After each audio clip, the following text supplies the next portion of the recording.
如果你要问谁创造了武士时代，大多数人可能会说是元赖朝或者平清盛。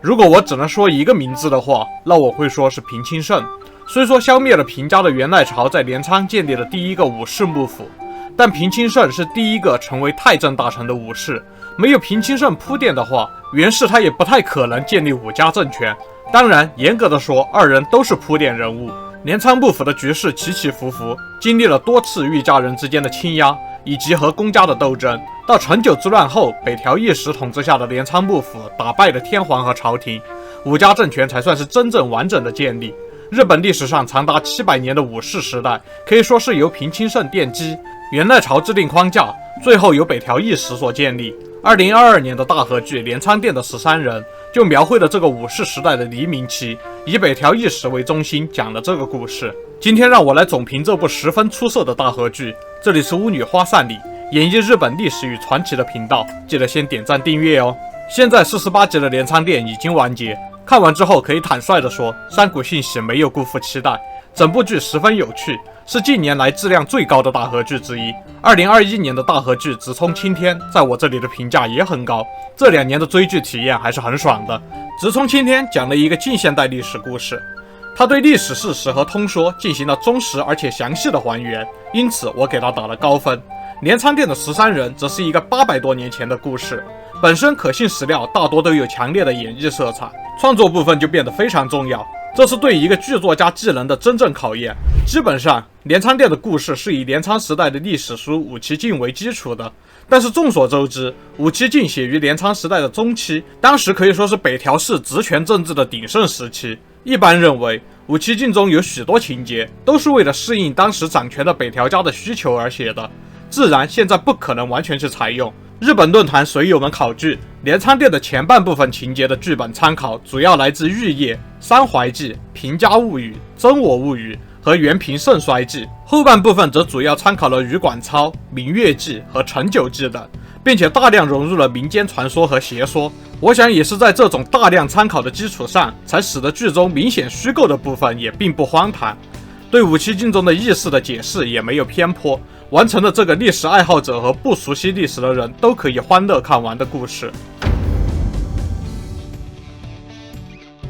著名的真我兄弟复仇事件就是一个好例子，他和赤穗浪人复仇以及伊贺月复仇事件并称为日本3大复仇事件，被认为是武士精神以及忠孝道德的典范之一。近年来，一些观点认为，真我兄弟复仇可能是一个政治阴谋，是利用工藤右京取走了元赖朝的脑袋，而真我兄弟行动的主谋可能就是北条时政。而在镰仓殿中，山谷的处理融合了现在的各种常见假说，写成了事件背后没有主谋。相反，真我兄弟在刺杀元赖朝的阴谋中利用了北条时政，撇开了北条家的责任，是个出色的改编。好像每次评价大河剧，我都要重复这个观点。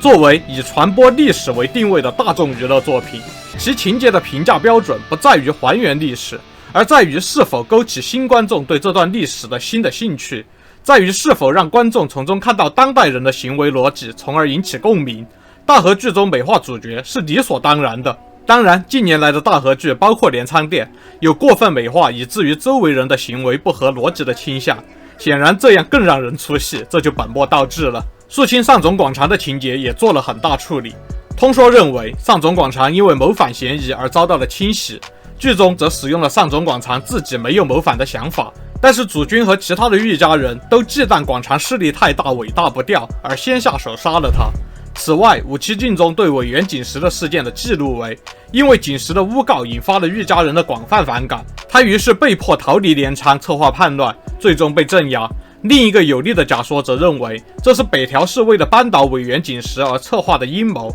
在镰仓殿中，则是两者都不是。剧中的尾原景时是一个类似神理灵人的设定，位高权重，但是认真履行公务职责。但是他并不像灵人大舅哥那么长袖善舞，于是一个小小的误会就被迫离开了权力中心，最后被逼无奈给自己找了一个死地。田山重宗之乱和和田合战也都帮北条氏洗了地。通说中这两件事都是北条氏的夺权阴谋，剧中则搞得像是疑心生暗鬼的误会。而比起能源之乱，则是混合了武崎镜和羽管超的情节，采用了通说中的北条氏骗杀比起能源。不过作为比起人猿之乱后续的刺杀2代将军源代嘉和3代将军源实朝，剧中情节则是和通说有较大出入。比起人猿之乱到源代嘉之死，是镰仓一朝最大的政治事件，是镰仓幕府见证早期政治形势的一个缩影。感兴趣的话，可以看我之前的这个视频。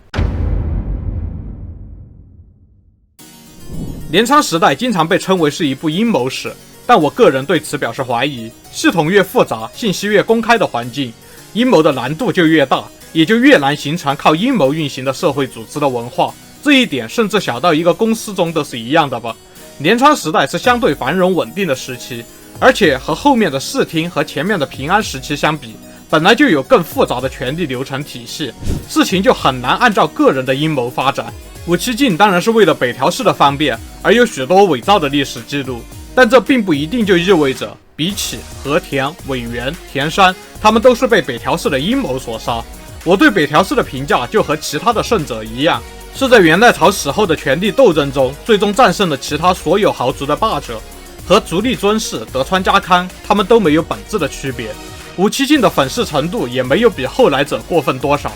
而且镰仓政府对于其他记录的容忍程度，反而比战国以来的霸者们宽松很多。我认为镰仓时代阴谋的程度也没有超过其他时代的政治斗争水平。山谷在剧中对阴谋论的强调没有超过必要程度，这让这部剧受到了很多攻击。但在我这里，这反而是一个剧本写得好的地方。剧中唯一一个阴谋成瘾的人是三浦一村，反而不得要领，屡屡搞砸，这就显得很真实。看到镰仓店的13人这个标题，我想一开始大家都认为它指的是源代嘉时成型的集体专制系统，但随着故事的发展，事情好像不是这样。现在仔细想想，如果是以合议制度为主题展开的话，标题显然应该叫做镰仓店和13人更合适。直到最后一集我才明白为什么要用这个标题，这是北条家在源代朝死后清洗掉的主要政敌的人数，暗示结果是权力完全归于北条，镰仓店及其支持者被全部肃清。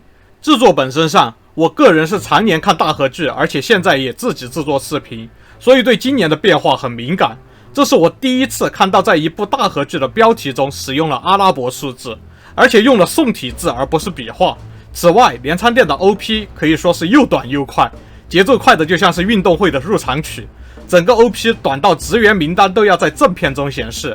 种种迹象表明，这部大河剧在努力的迎合年轻观众，甚至有点要拥抱短视频时代了。不管这种改变将来的效果会如何，至少我可以感受到制作团队的热情。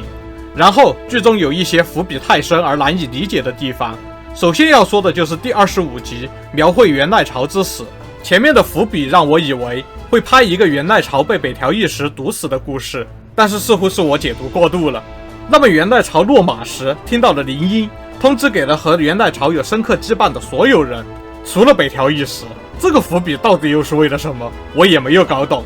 这种深到搞不懂到底是伏笔还是捏他的，对观看已经不友好了。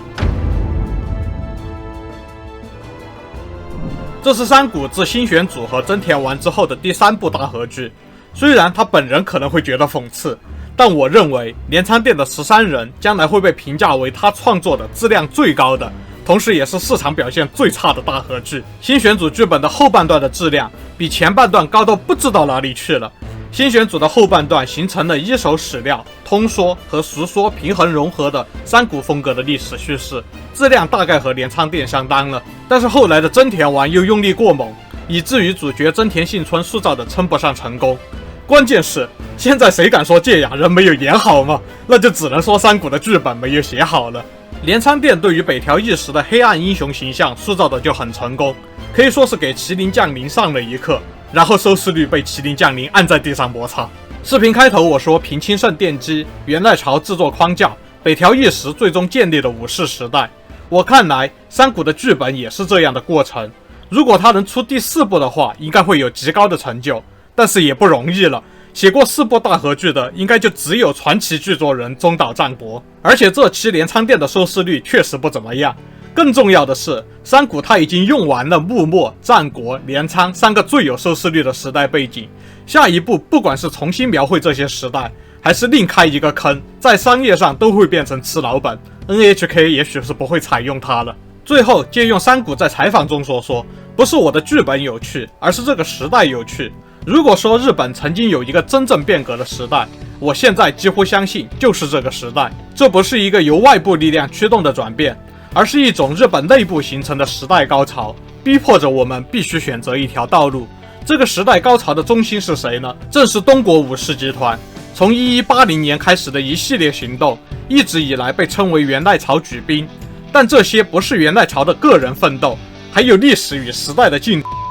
而是东国武士集团的集体行动。正因为如此，才创造了新的历史时代。那么按照这个标准，我想还有另一个历史时期也能让山谷写一个创造历史的故事，而且也能保证收视率，那就是大正时代。只是去创作一个社会风气下行，又对当代有深刻的影响和隐喻的时代，可能并不容易，也有很大的压力。但是历史的发展并不总是朝着人类的理性和良知，它不仅有曲折，而且有逆流。有时候我们就是命该遇上这样的时代，所以写个大正时代的鼓舞人心的故事，也许反而引起广泛共鸣呢。山谷如果能写出来的话，那他一定能成为我们这一代人的传奇剧作家。到时候我他妈吹爆！都看到这了，别忘了点赞订阅啊！我们下期再见。